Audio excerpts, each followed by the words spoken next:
मुसीबतों बलाओं जनाब सैयदा सलाम अलैहा की उस वीरान कब्र के हवाले से हम और आप यहाँ पर एहतजाज करने के लिए खड़े। यहाँ पर आज मुजाहरा करने का मकसद ये था कि हम फ्री फ़लस्तीन चाहते हैं। इजराइल की जो जाहिरियत और बर्बरियत है हम उसकी शदीद अल्फाज में मजम्मत करते हैं। 2,500 से ज़्यादा फ़लस्तीनियों को अब तक के मार चुका है इसराइल। हम पूछते हैं यूनाइटेड नेशन कहाँ है, OIC कहाँ पे है? कब तक फ़लस्तीनियों के खून से इस दुनिया को लहू लहू करा जाएगा? फ़लस्तीनियों को जीने का हक़ कब दिया जाएगा?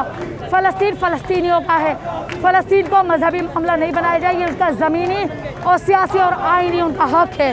जंग मुसल्लत कर रहा है जो कब्ज़ागीर है, वो कब्ज़ागीर, ये जंग मजहब की जंग नहीं है, ये जंग यहूद और मुसलमान की जंग नहीं है, ये जंग इंसान की जंग है। इंसानियत एक दूसरे इंसान से, एक वो इंसान है जो जालिम है, जो कब्ज़ागीर है, और दूसरी तरफ जुल्म हो रहा है वो हमारी कौम के साथ हो रहा है। हम इस दर्द में फ़लस्तीन के साथ शरीक है।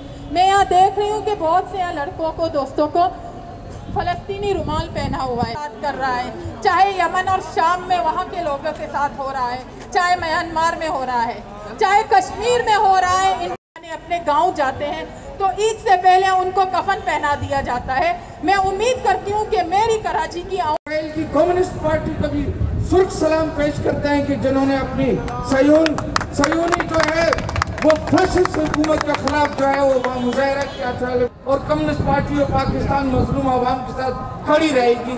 गिरी का सारा खेल है, ये कैपिटलिस्ट जो इन्वेजन है उसका है। जो भी मदद कर सकते हैं, जो भी कुछ कर सकते हैं, तो फ़लस्तीन की एम्बेसी ने कहा है कि हमें लाइफ सेविंग ड्रग्स की ज़रूरत है।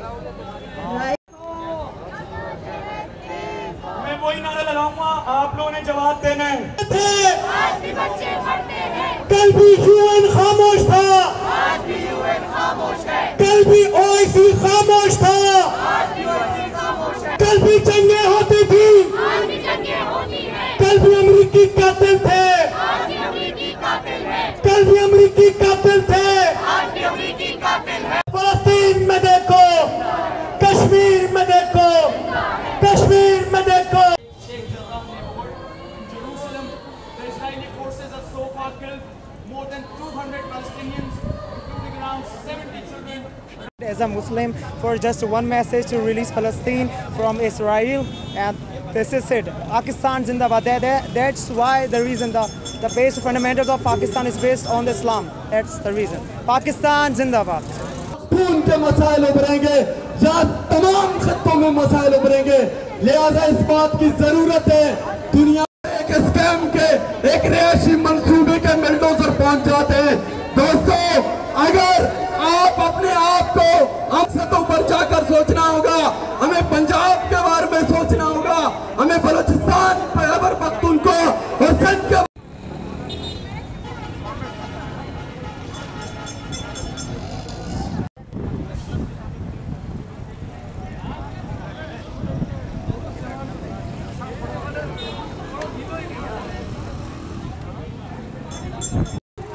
कराची के गुज्जर नाला कैंप में भी देखने में आई, जहाँ पे रोज़ाना की बुनियादों पर वर्किंग क्लास लोगों के घरों की मिसमारी का सिलसिला जारी है।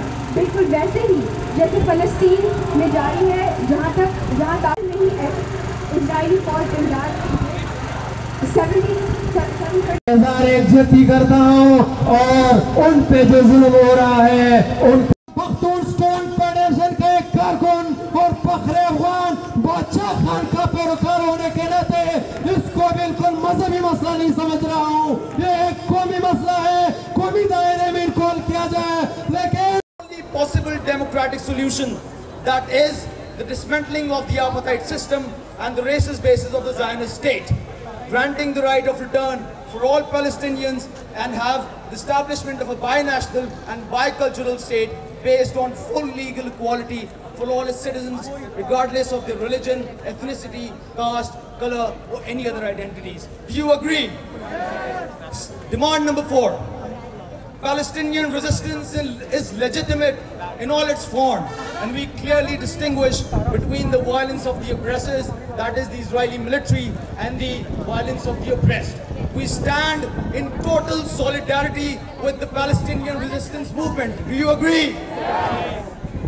Demand number 5. We urge, as citizens of Pakistan, to the government of Pakistan to use all its diplomatic and political influence to settle this issue according to the aspirations of the Palestinians. Do you agree?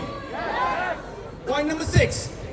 We unequivocally condemn the censorship of digital media giants like Facebook and Instagram, who are blocking and manipulating pro-Palestinian content, and call for a transparent and equal availability of these platforms for everyone to exercise their freedom of expression. Do you agree? Yes. We support point number 7. We support the Palestinians' call for a boycott, divestment and sanctions, and encourage fellow Pakistani to boycott the corporations profiting from the Israeli theft of the indigenous land. Do you agree? Point number 8. We demand the US and other Western countries to immediately halt the arms supplies and military aid to the apartheid Israeli regime, which is enabling them to carry out the recent onslaught and the onslaught going on for the last 7 decades in the Gaza and the West Bank. Do you agree? And our last demand is that we demand an immediate intervention by the UN and the world powers to ensure humanitarian aid and medical supplies to Gaza and the West Bank. Do you all agree? Yes. Free, free!